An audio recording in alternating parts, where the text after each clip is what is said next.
안녕하십니까. 칸중국 코리아 이유진입니다. 최근 미 상무부가 미국에 상장된 중국 기업 34곳에 추가 제재를 발표했습니다. 중공군이 장악한 기업 및 연구소가 생명공학을 이용해 뇌제어 무기를 개발했다는 의혹을 받고 있습니다. 이러한 행위는 인권을 침해할 뿐만 아니라 미국의 국가 안보를 위협하는 행위입니다. 지나 레이먼도 미 상무장관은 이날 발표한 성명에서 생물과학과 의약품의 발전이 생명을 구할 수 있지만 불행히도 중공은 소수 민족과 종교 단체를 감시하고 억압하기 위해 이 방식을 택했다고 밝혔습니다. 해외 중국어 매체인 대기원에 따르면 중공 당국은 군과 과학 분야, 대학 등이 참여해 최소 20여 년간 뇌제어 기술에 대한 연구를 해왔다고 밝혔습니다. 최근 몇 년 동안 중국의 많은 사람이 자신은 뇌제어 실험의 피해자임을 실명으로 폭로했으며 야오뚜오지에라는 남자가 그 중 한 명입니다. 53세의 야오뚜오지에는 중국 아노이성 화이난시 사람으로 현재 광둥성 선전에 거주하고 있습니다. 그는 인터뷰에서 자신이 2007년 11월부터 뇌가 통제되고 있음을 알아챘다고 밝혔습니다. 당시 선전의 5성급 호텔에서 보안부 격리로 근무하던 그는 업무상 호텔 객실에서 장기 투숙하고 있었습니다. 그는 처음 방에서 인터넷을 하고 있는데 누군가가 나에 대해 말하는 소리를 듣게 됐다라고 말했습니다. 이봐, 그가 차를 마시려고 준비하고 있어. 그가 무엇을 하려고 하면 무엇을 하거든.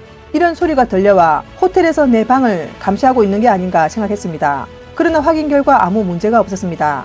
하지만 이런 소리는 갈수록 잦아졌고 심지어 내가 생각하는 것까지 말했습니다. 저는 좀 두려웠습니다. 여기저기 소리의 근원을 찾아보았으나 찾을 수가 없었습니다. 라고 말했습니다. 야오뚜오지에가 느낀 대뇌의 내전 엄은 옆방이나 문 밖에서 소리가 나는 것처럼 착각할 정도로 방향 감각이 있었습니다. 용기를 내어 문을 열어보면 밖에는 아무도 없고 감시 카메라를 살펴보니 사람도 지키지 않았습니다. 그는 나는 이제야 이것은 엄성 생물 전파이고 그것이 나의 대뇌를 향하여 발사하는 언어라는 것을 깨달았습니다.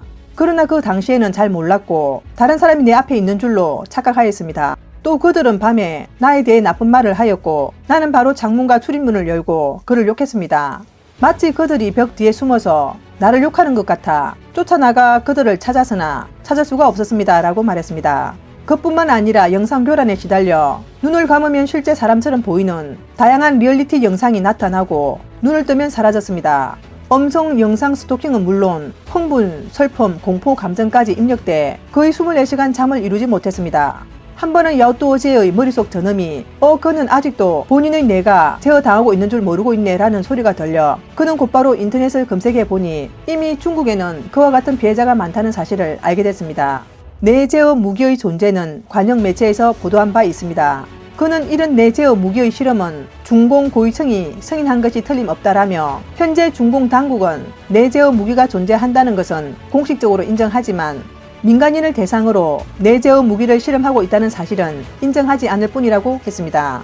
야오뚜오지에는 이런 기술이 공개적으로 적용되면 사람들은 꼭두각시가 되고 새로운 유형의 노예가 생겨날 것이다 라고 말했습니다. 2018년 중공군의 해방군보는 미래의 전쟁은 뇌피질에서 시작될지도 모른다. 뇌제어 무기, 진실과 환상, 그리고 신비라는 제목의 기사에서 어떤 국가에서는 뇌제어 무기의 모태가 이미 등장했으며 앞으로 기술이 발전하면 미래 전쟁에서 예측할 수 없는 역할을 하게 될지도 모른다라고 전했습니다. 2019년 중공군사의학연구원은 내전 신호에 기초한 가상현실 상호 교환 방법 및 장치에 대한 특허를 신청하며 이 발명품은 비침입식 내전 수집에 기초해 실험 대상자의 내전 신호를 채취하여 실험 대상자의 행동 의도를 부호화한 후 컴퓨터 본체에 출력하면 컴퓨터 본체가 제어 명령을 내려 가상현실 장비와 실험 대상자의 교신을 제어한다라고 했습니다. 미국 국방대학 저널은 2020년에 발표한 연구 보고서에서 중공이 인지과학과 바이오테크 연구를 통해 군사력을 증강하고 있다며 뇌제어권과 인지권을 중공군의 중요한 발전 방향으로 꼽았습니다.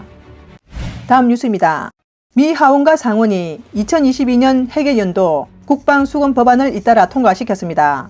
미 국방부가 2022년 환태평양 군사훈련에 대만을 초청할 것을 제안하고 대만의 비대칭 방위력 강화에 협조할 것을 요청했습니다. 대만 군사 전문가 우밍지에는 연대항 정관에서 현재 펜타곤이 조언을 이행할지 모르겠다라며 훈련이 2년에 한 번 열리는 점을 고려하면 내년이 관건 지표가 될 것이다라고 말했습니다. 미 의회의 권고 발표 이후 중공 관영 매체 CCTV는 최근 대만의 군대가 초청을 받아들일 만큼 강하지 않다라고 비꼬았습니다. 그러나 미국의 국방수권 법안은 인도 태평양 지역에서 중공과 미국의 전략적 경쟁을 위한 자금 지원 등 대만의 방위력 향상을 돕기 위한 다른 조치를 제시했습니다. 자오이샹 전 주미 대만 대표부 정치팀장은 CTS TV에 출연해 중공군의 대만 무력 침공이 실패한다면 시진핑만 사라지는 것이 아니라 공산당 전체가 사라질 것이다.